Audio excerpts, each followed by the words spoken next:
What's up, folks? Good morning. Good morning. Welcome back to the Auto Trends podcast by your boys, 2W, Lucas Welk, Gideon Williams. We are back in action. Excited to bring you yet another episode on the Auto Trends podcast, again, where we bring everything in the automotive world. If anything outside of automotive starts to screw with our industry, we're going to talk about it.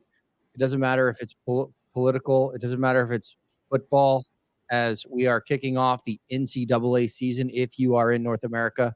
If you're in outside of North America, cricket, I guess. I don't know. Soccer? I don't know. Right. What's going on in the world of the Philippines? Nothing, man. Nothing over here. Sports is, well, the NCAA. I mean, actually, to be honest with you, that's actually quite popular over here. Is it? American basketball. Yeah. I mean, American basketball is wildly popular over here. Yeah. That would be the sport that they watch 100%. All of Asia. I mean, I spent 3 years in Asia myself, and basketball was so popular, man. Right.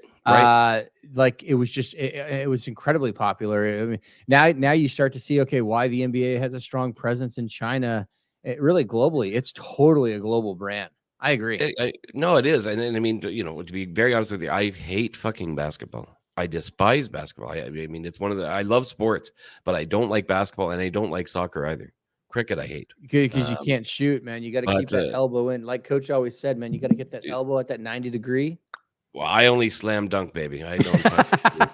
I just fucking dunk, and I'm not a shooter. No, I'm just driving. Nah, man, the kid. You were the kid. You were the kid at the playground that rolled in. You had the new Jordans on, but you were last picked every time. Exactly.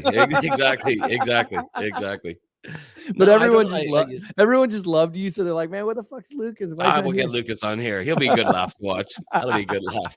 Exactly. Oh, I've never gotten into basketball. I've never gotten in. Living, abroad for the majority now of my life. So many people I met from the UK that are obviously into soccer. They call it football, whatever. Yeah. And I tried to get into it. I made a valiant attempt of learning the teams, learning the players, trying to watch the games. And I just find it so damn boring. It's the same as basketball, back and forth and back and forth. I mean, new season, same result. Right. My wife gives me a lot of shit because I love the shit on Discovery, Gold Rush, Deadliest Catch, right? Like I've been following these shows for like over a decade. And my wife always makes fun of me because she's like, new season. And she's like, the Slucifer went down again. Every season, it's the same shit. And then they make it out and Parker Schnabel comes in with the fix at the last minute, and then they make the goal. It's just like it's the same. Exactly. Over and over. Exactly. And I hate, I tell you, I hate watching basketball and I hate watching soccer because they're boring. But one of my favorite things to watch is golf. I mean, as stupid as that sounds, that is certainly not exciting, especially, if you're looking at, the final round, I really enjoy, obviously, watching round one, round two. You're kind of like, well, okay. That's not so thrilling. It's a chess match. Yeah, it's like pressure packed. Let me ask you this question, man. And I love watching golf. Actually, shout out to the Deerwood Cup out here. I just got signed up for a little Ryder Cup action. It's just this stupid little club we have. We go out and play, and everyone just gets shitty and talk shit, and tries to hit a couple good shots. It's all good fun, good camaraderie, good friends. So shout out to the Deerwood Cup, man. Hopefully we can bring this home. I can come on here, bring the damn trophy on the podcast, dude. I'll just absolutely make everyone freaking jealous because they suck around here. That's it. There goes most of our viewers. Yeah, I know. No, shout out to the pro out here, Mike Broderick. He's the man. Anyhow, that's completely sidetracked, and has nothing to do with automotive. So I'm eating my words on the intro monologue there. No, but my question to you on golf was live golf. From your perspective, is that how is that? I don't know. I watch both, to be honest with you. Like when I watch both the live tournaments and I watch both the, and the PGA tournament as well. I mean, I don't like the team aspect, to be honest with you, in the live golf. To me, that's kind of hokey. And I mean, I don't get so excited about that. It's a little bit gimmicky. I don't know if I'm just used to the PGA, the old school way of doing things. If I was playing, I like the idea of the crowds, the crowds making noise, making a little bit more entertaining, a little bit more exciting, attracting the younger crowd, whereas the PGA is obviously a lot more old school and the older, an old boys club, yeah, type it's traditional. It's traditional, right? Yeah. And it'll be interesting to see here what's going to happen with them in the next year or so, whether I think they've got to come to some sort of amalgamation of the two leagues in some way, shape, or form, because you got, superstars obviously in both leagues now. Well, I want the best. I love watching the best. I love watching great competitors compete. When you're so I feel like so it's a really incredible mix to make not only just a good athlete, and I've always been intrigued by kind of, I guess, greatness to some degree, right? I've read a lot of books on, I'm great personalities, great businessmen. Yeah, Steve Jobs, that's obviously a very easy example. But great athletes, right? I feel like it's always it's like a combination of this insatiable will to be the best, no matter what, whether people are watching or not. You have this insatiable drive, and it almost feels like you're never going to get there. But there's that, and then you combine that will and this unbelievable mental model, and then you combine it with talent. Right. And it just creates this insane. Elon Musk, I would put him in that category. Michael Jordan in that category. A lot of great athletes are in that world, and I've always been intrigued by it. Yeah, I watched, and when you were saying that, I watched an interview. It was like 6 months ago with a golfer, and I can't remember his name. And he's on. I can't remember if I can't remember who he is. I can't remember if he's on the Live Tour or the PGA Tour. But he was in a press conference. I thought this was kind of interesting. He's like, now, golfers are like super athletes, whereas 10, 20 years ago, they're bigger guys, or not fucking toned athletes, not walking around with psychologists, psychiatrists, personal trainers, all this shit. It was not this elite, sort of golfing thing. And the reporter asked him about, are you in it only here for the money? And the guy said, look, I like to compete and everything like that, but it's a fucking job. At the end of the day, it's like, I'm a plumber. Do I love being a plumber? Am I, well, it's a fucking job. I'm going to be a plumber because I make money. So if you're, and they were judging him because I think he did go, I can't remember who it was. I think he did cross over to Live Golf. And he's like, yeah, I did it for the money. This is a job to me. It's nothing more than a job. And I mean, you get, the likes of Tiger Woods, who, let's say wants to be that elite athlete and known for, being the greatest of all time, and is going to do anything he can to stay at, the pinnacle sort of level. And then I think you get the guys like, remember John Daly? I love John Daly. I mean, he's still, golfing now on the seniors tour, but he never, ever took it all that seriously. You watch any of his interviews, and he went out there, he competed. He had his drinks, he had his smokes, he had his fucking McDonald's, his Diet Coke, and he won one or two majors. He won several other tournaments, and he's had a great career. It was a job, you know what I mean? And he had fun doing it. He didn't take it fucking seriously. Well, not that he didn't take it seriously, but he wouldn't go to the range before he'd golf. It was, it was a career that he actually enjoyed. Not full of these super athletes. I think that you're seeing now. Well, I don't care how much you love something. You do it every single day, you have to be disciplined. Like I don't give a shit how, when you're a kid, you love it because you're just a kid, right? I mean, I love playing baseball. Played baseball in college. I did a lot of cool things. I had a lot of successes. I had a lot of failures too. But the longer you do something, the more, it becomes a job, and you have to find love in the discipline. Well, it was like the quote of Mike Tyson. It's like discipline is doing what you hate to do, but doing it like you love it. Right? Mike Tyson's another one of those guys. Something inside his brain. You don't want to get up at 4 o'clock and fucking run, right? Tiger Woods, he's now what, almost 50, almost 50, and he's still grinding like he was 20 years old. Right? I mean, God forbid he's had a rough 10 years with the women issue. Probably taking too many laxatives and flipping his car at the Genesis Invitational in LA. Right. Exactly. Exactly. But he was having a good time doing it. But even now, he limps around he plays these 4 majors a year, But I just think it's this insatiable desire, and you love it, but it gets so deep. Kobe Bryant's the same way. It gets so deep And and then you take that discipline. It's do, and I think Mike Tyson said that's what Gus D'Amato taught him.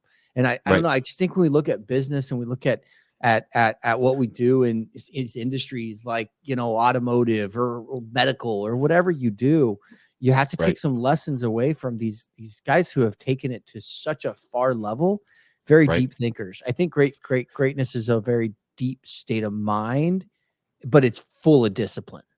Yeah. And it all depends. I mean, even, relating this all to auto parts, like you're talking about, we see guys all the time that, have great auto parts companies. And let's say I'm talking the little guys, little to small to medium guys. And even many of the guys that we talk to, they don't want to be great. They don't want to be a worldwide international company. They're fine with their 5 employees manufacturing whatever the fuck they manufacture, doing it on a small scale, making a few $100,000 a year, supporting their family.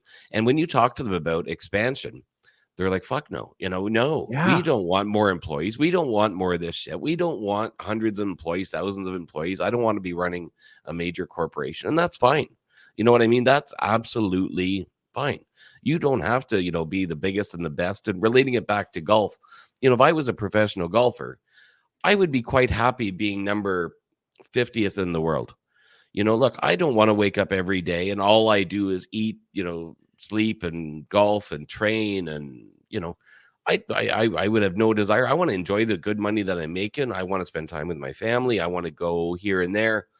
I don't need to be the best. I don't need to be number one, in the world. That wouldn't be my driving sort of desire.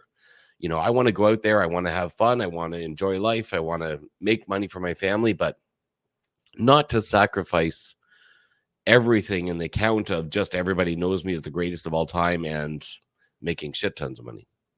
How much do you need? Well, it's like Joel Damon, the golfer on PGA. Yeah, I know Joel. Yeah. He's like, somebody's got, I think it was the 50th or like 70th. Somebody's got to be the 70th best golfer in the world.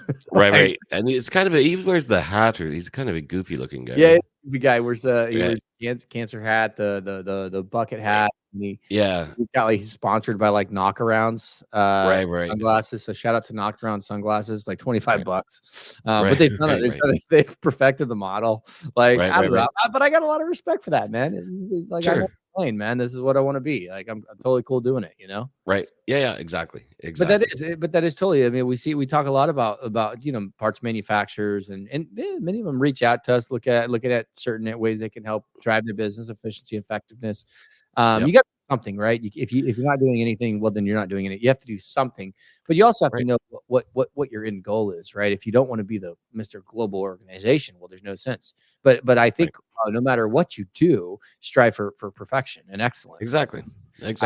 Whatever it is, I'm going to strive for excellence, and this is our goal. And once you achieve it, I mean, then you kind of look at what you want to do next. And sometimes a lot of these big companies actually started out as very much passion projects, and then they turned into, the Edelbrocks. They turned into, your bigger brands that we see today. And so I think that's also just a matter of passion projects. What I like doing. I don't give a shit. And over 50 years. Turned into something. Yep. No, 100%. Exactly. But I find it interesting. I mean, for those that kind of tune in and they're like, how big is the automotive business? Like the automotive business is a really interesting business because you have the automakers, right? Those are the vehicles that are coming out. And when we look at globally, it's really a big business, man. So you have the automakers, right? You have the OEs, original equipment, parts that are going on the vehicle. And then you have the aftermarket. And typically the aftermarket is either made by a manufacturer that has OE contracts. But in some cases, they're purely reverse engineered aftermarket, right? Like they don't have, there's reversed. But when you start to think about like that market, I mean, it's a monster market. And when you look at, almost $700 billion in the parts market globally, right? Yep. That's very large. Well, what I find interesting, because I think we're going through some really interesting things right now, is the projection is to be just over a trillion, right? $1 trillion by, I want to say 2031. Well, what's interesting about that is we're starting to see flip-flops. And when you start to intertwine the action and reaction, and this is kind of why I hate I typically I'm a very middle of the ground when it comes to like politically, but I really don't like the free market to follow political decision, because what it does is it creates a in an unorganic, is that even if that's a word, it's an inorganic state to where they're trying to move the markets without letting the demand or without letting consumers drive where we want to go. And so we're seeing Right. that with EV, right? We're starting to see that with EV. And this is kind of where this is such, you can't trust, like, like, okay, Kamala Harris is now running for the presidential candidate, right? She wasn't voted in with the primaries, whatever. So they pulled her in, neither here nor there.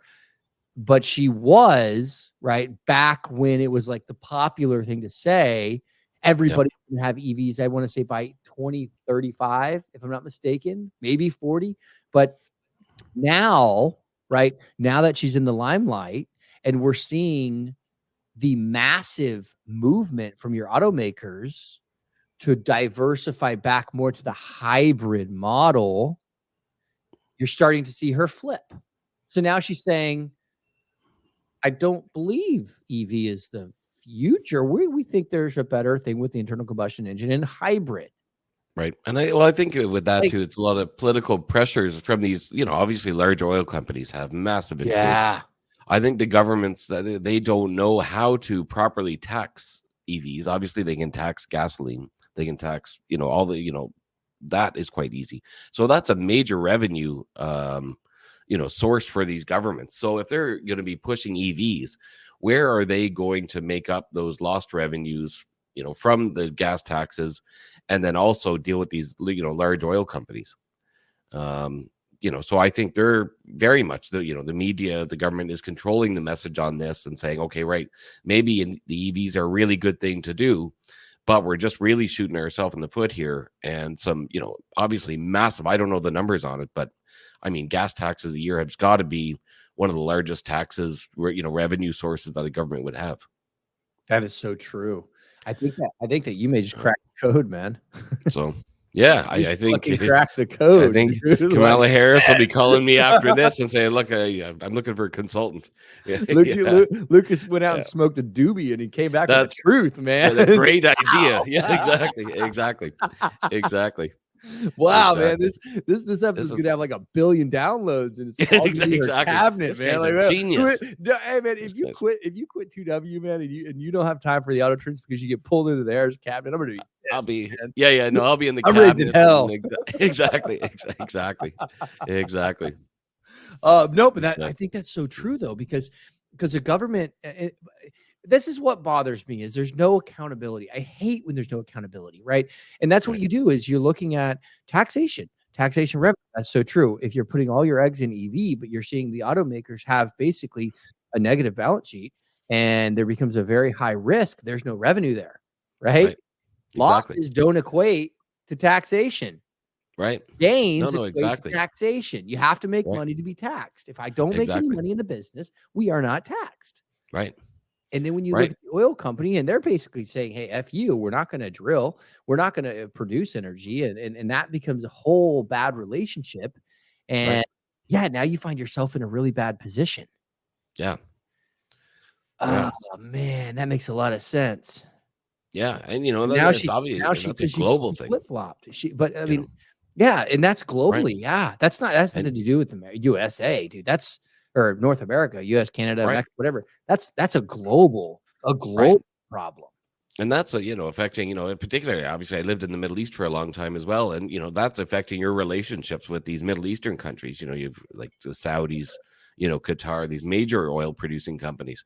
So if you suddenly stop that and there's no more need, then you've got, many other issues other than just, economical issues. You've got war issues, you've got foreign issues, you've got, Oh, there's a lot of problems. Money is the root of all evil, man. Yeah, of course. Right. And that's where it all stems from. But what I find it interesting, and this was some, some research, done. And what I found interesting is, though, the still, with all the mandates and all the pushes on the EV, because it was kind of a shiny object, the tax benefits, the back end rebate, everything that kind of went on.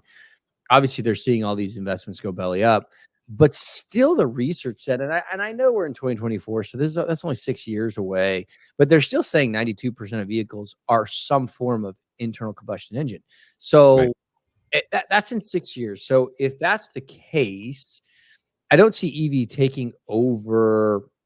I don't see it taking over any drastic percentage. I think every year or 5 years, it's going to gain maybe 2 to 3%. Right. And so in the next 20 years, if it's the truth, then it'll be maybe a 30-70 or maybe more, right? If it picks up, right, the battery. Sure. I think Tesla just launched a 600-mile battery, if I'm not mistaken. Yeah, they did. Yeah, they Yeah. did. Yeah, just So recently. I mean, that's increased. That is highly increasing. Almost by the month now, or quarterly, or I mean, you see such an improvement in the batteries over just the last few years.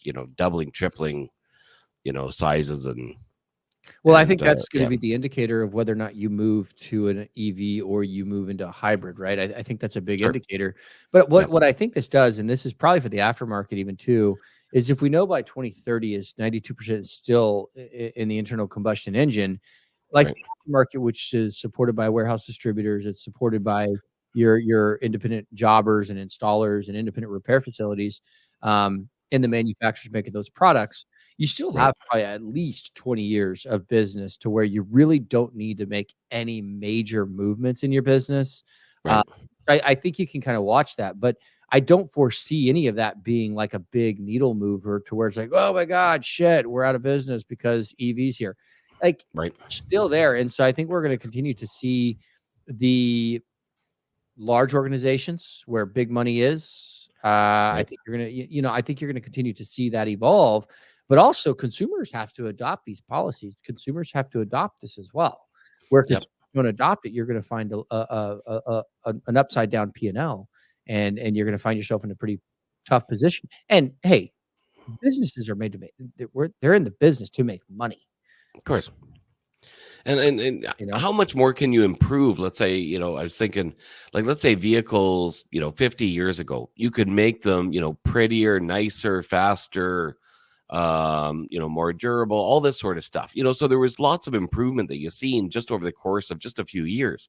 They're getting so much faster. Wow, they can go, 50 kilometers faster, they can go another 50 kilometers faster. But I think with any sort of type of motor vehicle, not just only cars, but I think we're getting to a stage where not innovation slows down, but it's harder. How much better can you possibly make them? How much faster can you possibly make them go safely? Even if you're talking trains, I mean, you look at trains now. I mean, fine, they go for whatever, I don't know how fast a train goes, but it goes fast. Say 400 kilometers an hour, 400 miles an hour. I have no idea, but they can't go 1,000 miles an hour because that's just not safe. Like, we can't increase, much more their capacity of how much we're increasing these vehicles. So even now, I think you're going to see kind of a steady. You're not going to see a ton of innovation beyond this EV stuff, autonomous stuff, in the very near future. I think we've kind of come to the end of it for a bit where, we've just got to stop evolving and just kind of perfect what we're doing yeah, here now, and quit trying to, okay, what's the next thing? What's the next thing? Well, fuck, we haven't even done this fucking thing yet. yeah. We You were know, trying to say, um, we're always trying to get ahead of it and we're not really doing anything, just like the hybrid model, right? Like, hybrid never really caught on. I don't think there was ever a stage where, hybrid ever became a massive thing. Did it? no, well, it was skipped. It's It was yeah, no, skipped. that's what I'm saying. Yeah. I Yeah, mean, like, that's the biggest thing is it was skipped, so yeah, we got everything into the EV. I mean, you look at, the Mercedes-Benz, you look at all the automakers and everything went quickly to the EV, and that was largely because of the social pressures. That was largely because of the governmental pressures, right, policy, right? Policy is a driver of some decisions, but what I find interesting is that year over year actually is 30% year over year growth with the hybrid market. right, Um, and there's a 2.5% growth in the EV market. right. That kind of, I mean, that statistic right there, that settles it, right? Like Yeah, that settles the discussion. I don't think we need to have any more discussion on it. If you just look at your electric market, your hybrid market, and your internal combustion engine market, the I wish I could share this graph, but whatever. Um, the EV market actually is a 2.5% growth. We're seeing on the hybrid market, that actually bell curve is beginning to drive up. So we're seeing a transition from internal combustion engine to hybrids. And I think that's going to be, so I think the next actually 10 years, probably through 2035, we're actually going to invest in hybrid. So it makes a lot of sense. And it makes a lot of sense for a few reasons. For one, it supports ecosystems in the automotive. It supports independent repair shops. It supports technicians coming out of school. It supports your manufacturers today. It supports your warehouse distributors. It supports your jobbers. It supports your fleet. It supports the industry, like the ecosystem, right? Yep. So over the next 10 years, I am of the opinion that as the hybrid bell curve continues to take off, what we'll see is our internal combustion continue to decline. The hybrid model will continue to increase, and then we'll see a steady increase with electric vehicles. So what's that going to do is that's going to give us at least a 10 to 15-year runway to do a few things. Build infrastructure, affect the battery life, protect the repair facilities, protect them or prepare them for the EV market. So I would say realistically, 2035, that's probably my prediction. 2035 to 2040, in that 5-year range, we may start to see hybrid and EV flip, assuming hydrogen doesn't take on this whole wacko world and take over. That's what I think. That's what data suggests, but also that's what I personally see in the industry. And so, I think it's a really interesting graph, and I'll share this. It's pretty interesting. Yeah. And even the other day, I was reading articles too, which I was quite happy to see in some ways, that the U.S. government's putting more tariffs on auto parts coming from, China, let's say, for example, but overseas manufacturers, they're putting higher tariffs. And again, that's good and bad. I mean, it increases prices here for consumers because obviously if there's not going to be as many being shipped from overseas, which if you're buying them locally in the US or in North America, obviously a little bit more expensive, but that good. It encourages competition in the US and encouraged obviously to buy locally. So yeah, good and bad, because we always hear, especially the Chinese parts, man, how often are we in meetings now in the last few weeks where they're complaining about Chinese cheap parts ruining their business coming into Mexico, and we hear that all the time. Yeah, no, for sure. Sorry, I just wanted to throw this up there real quick because I thought it was awesome. So if you look at the graph here, I mean, you look at the hybrid graph, you're starting to see that begin to take off. You're seeing the internal combustion engine continue to decrease, and then you're going to begin to see the EV is kind of holding back true. Yeah, you can kind of watch that happen, right? Yep. I think it's consumer confidence now, and I think it's just like, I mean, when did the first hybrid car come out? That was like 2007, I think. That was Tesla. Yes. So we're talking like, but also almost 20 years ago. Elon Musk was ahead of its time, though. Keep that in mind. I mean, he was like at least 10 to 15 years ahead. Right. Yeah. But I just mean, look how long it took that to kick off. So that's totally, we're talking like 15 years plus. So yeah, but now just consumer, I think, if you talk to the average person now on the street, I think their confidence within EVs, are increasing. They're understanding it more. But again, it's still going to be a while. I agree with you with what you're saying. Yeah. Well, it's got to. I just think it's just education. And we missed the step. I mean, Polestar just posted a $242 million loss. Right. I mean, that's a lot of money. Fuck. That's a lot of money. Hey, Lucas, I mean, not for you, it's not. But, bullshit. I mean, yeah. If I lose 2 pesos here, it's fucking a lot of money. Yeah. Hey, Lucas, you lost 242 million this year, man. How do you feel? That's sweet. Yeah. Well, that's 240 million I didn't have, so I'm just further in debt. Yeah. Exactly. Oh man, that's funny. Yeah. What else we got going on, man? Supply chain stuff. So disruptions due to natural disasters. I mean, it's funny, we see all these natural disasters happen all over the world. Now, I'm no conspiracy theorist or whatnot, but look, I mean, I think natural disasters have been happening for quite a period of time over the course of the age of this earth. And I think, again, only my own opinion, but I think, now it just gets reported on a lot more. It just gets a lot more media coverage, and, everybody's connected now. So we know about these natural disasters. 100 years ago, you'd never know, obviously. You know, if a natural disaster happened on the other side of the earth, you fucking didn't know, and you didn't really care because it wasn't affecting you. I mean, now though, I mean, anywhere that has a natural disaster, you just turn on any news channel in the morning and they'll talk about a flood, an earthquake, a tornado, whatever. But how much these natural disasters now are actually disrupting supply chain stuff, you know, which is interesting. Well, obviously, that's expected. I'm not sure how big of a news story. They made quite a big deal about it in the news, but you know, I think we're all used to that now, and I think there's lots of backup. I think there's lots of safeguards. You know, how much do you think we impact? How much do you think we impact natural disasters, like the human race? Myself, what do I think? Almost zero. I mean, me personally, that's yeah. I think it's. I do too. Yeah, I agree. Very I mean, I don't know, and if I'm wrong, I'm wrong, right? I mean, yeah. I mean, I'm happy to admit I'm wrong as well. Yeah, I'm totally fine being wrong, but I agree. I think we make. I just think if you look at the historical perspective of the last 100 years, every time there's a big deal made of something, it turns into a higher tax. That's a fact, right? And I mean, I don't know, man. It's a big world out there.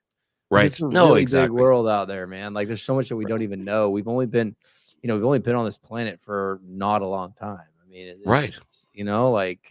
Right. Well, and they talk, you know, all the time, you know, you see the maps on the news and they say, you know, okay, right, the sea level water is rising and all these cities, you know, are going to be flooded. And okay, that's fine. I understand that. That's unfortunate. You know, people's homes are going to get flooded. However, we're talking in about 30 years from now when each year it's going to rise maybe an inch. So if you live in one of those areas, I hope you have enough common sense to say, right, okay, the sea level is rising and I've got a 30-year buffer here to know about this. So maybe I should fucking move, you know. Not all of a sudden one day every iceberg's going to melt and suddenly you're underwater tomorrow. And it's like, what the fuck happened? Fucking global warming. Last night, you know, I was 100 feet above sea level and this morning I'm 100 feet below sea level.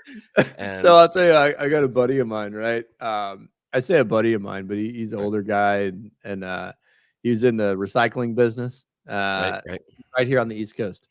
And his whole career, he lived right in Atlantic Beach, right? Like right on the water. I mean, literally like right there. His whole last, I don't know, 40 years. Really nice guy, sold his business. You know, made a good little pile of money. Didn't have anymore. So he moved. So he says, yeah, I'm moving. I said, why are you moving, man? You got a beautiful home. It's like right on the water. Like, why are you moving, man? It's like a great place. Like it's beautiful. And he goes, nah, man. He goes, global warming, man. You know, I'm just not even gonna chance it. And I said, what do you mean? I said, well, where are you moving? And he goes, yeah, I'm moving to St. Augustine, which is like 30 minutes, like 45 minutes south. And you're gonna move on, you're gonna be on the water. He goes, oh hell no. He goes, 3 streets in. Right. Yeah, no.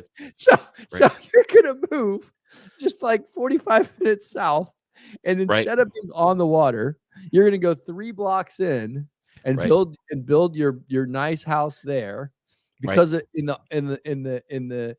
because of the global warming and the rising sea levels, you will not be screwed. And I'm like, dude, you've been on the water for over 50 years. And you know what water is?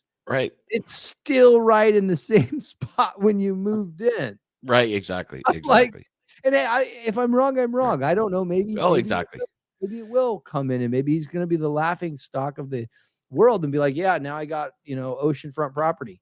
You know, but I don't know, man. I don't know. I just don't think it's. I mean, maybe I'm taking a too harsh approach. I don't know. Right. I mean, and the problem is that it's fear mongering, you know, is what I don't like about it. Like I'm happy to listen to the facts. I'm happy to, you know, but not when you're making it sound like the world's coming to an end fucking tomorrow type of thing. And we're going to have catastrophic tornadoes and hurricanes and oh my God, you know, the water level, you know, they make it sound like we're all going to be underwater like in a week, you know, type of thing. And it's like, Jesus, you know, like let's talk reality here, you know, if that's okay. And if there is an issue, fine, happy to fix it, but let's not fucking freak out, you know. Well, it's like my sister is you know, in Texas, and you know, they're you know, they're conservatives, right? And yeah, you know, they work hard, whatever. Well, when the Biden Harris administration took office, her and her husband go out and buy like 10 buckets of stored food. Right. They're like, the world's gonna end. I'm like, shut up, man. Like, Right. Yeah. Exactly. what are you doing?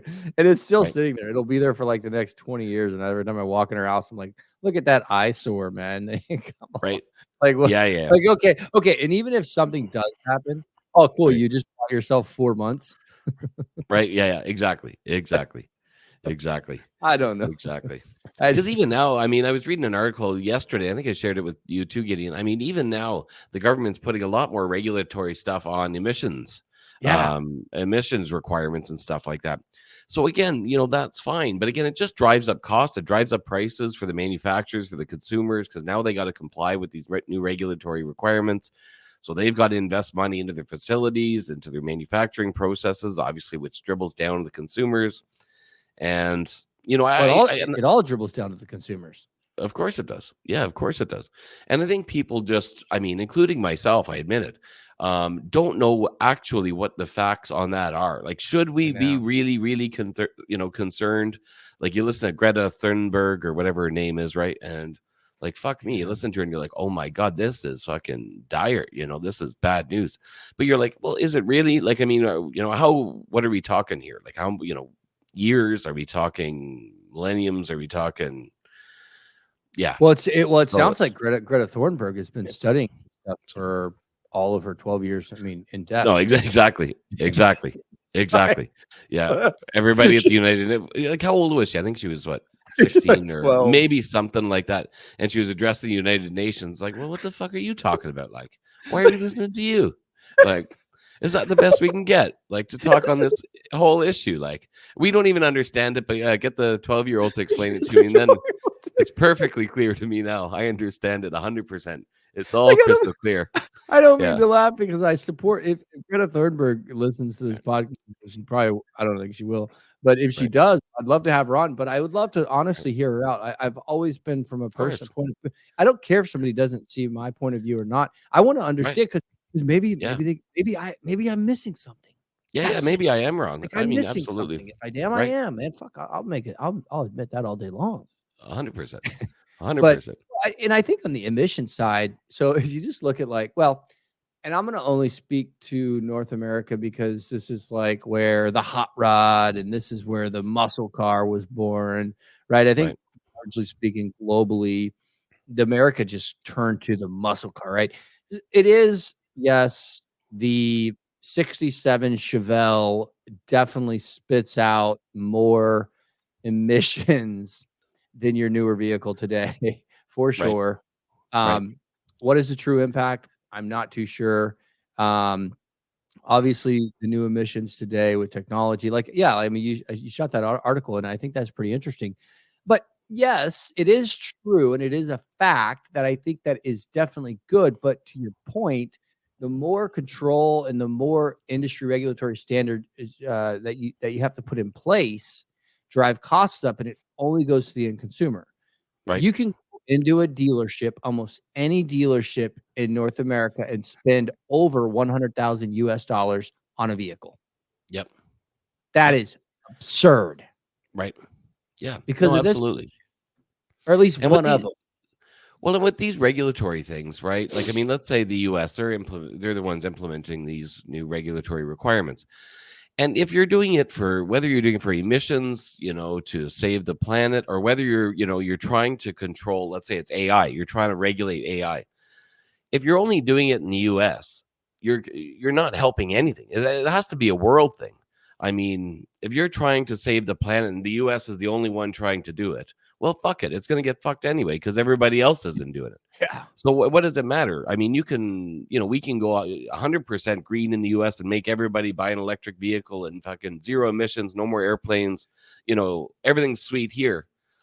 As long as the rest of the world's, emitting emissions, it's not going to matter what the fuck we do here. And it's the same with AI. You look at AI stuff and they're saying, right, we need to put heavy regulations on this AI, control it, so it's safe, it doesn't affect, any war-related stuff. They're not going to take over the world. But the problem is if the U.S. regulates it within the U.S., you're just shooting yourself in the foot because China and these other superpowers, Russia, India, whoever, if they don't regulate it, and they can go hog wild over there, they're just going to stomp all over us, in North America. Well, so it doesn't make sense. You know what I mean? It has to be those sort of initiatives have to be on a global scale, not on some small scale. I mean, it's just not going to work. No doubt. And the perfect example is trash. Right. Waste. Right. I don't care. No. I don't care what is happening in North America of waste, but if you have other continents that are basically dumping truckloads of trash into the ocean, you have a problem. Right. Now we're trying to, one country, whoever they are, is trying to put together a plan to go out and clean up the trash. If it's not all for us and all for one for all, it's not going to work. It's not going to work, man. I mean, that's the perfect example. You've got, Vietnam dumping their trash right in the ocean, and you've got, the Canadians putting the plastic in the trash bin all perfectly and judging their neighbors for it. But yet you've got the freaking dynamite box in Vietnam. It just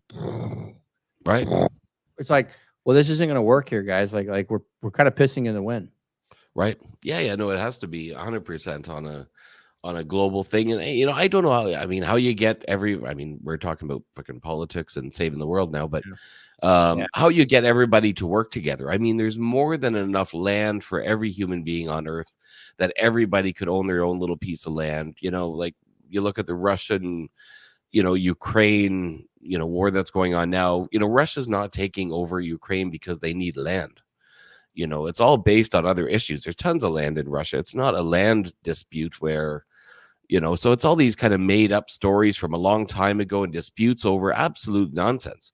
Yeah. If we could just all find a way to get along and disperse the wealth somewhat equitably, to everybody, the land, that's never going to happen, but I don't know.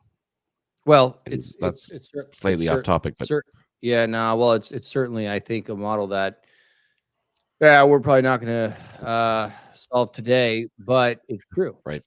It's true, and it impacts the automotive. But I think it's very interesting, and I think we're going to continue to follow a lot of these stories. We're going to continue to follow with the industry. I know we're coming up on time, Lucas. But I'll tell you, if you have not, please like and subscribe us. Like and subscribe on our YouTube channel, LinkedIn, 2wautogroup.com. We have got a lot of great guests coming on. Please, if you'd like to come on, I know we launched our 2W magazine. Please, we're publications. You're looking to do a big write-up, we can definitely help you out in any way possible. SEMA Apex, guys, we're going to be out at SEMA and Apex. Please reach out. We'd love to get you booked up to get you on set, maybe 10, 15 minutes. Support your initiative, talk about what the vision is, talk about what you're doing. But it's a very exciting time. And please reach out if you have anything. We are the voice of the industry. This is the Auto Trends Podcast by your boys, the 2W.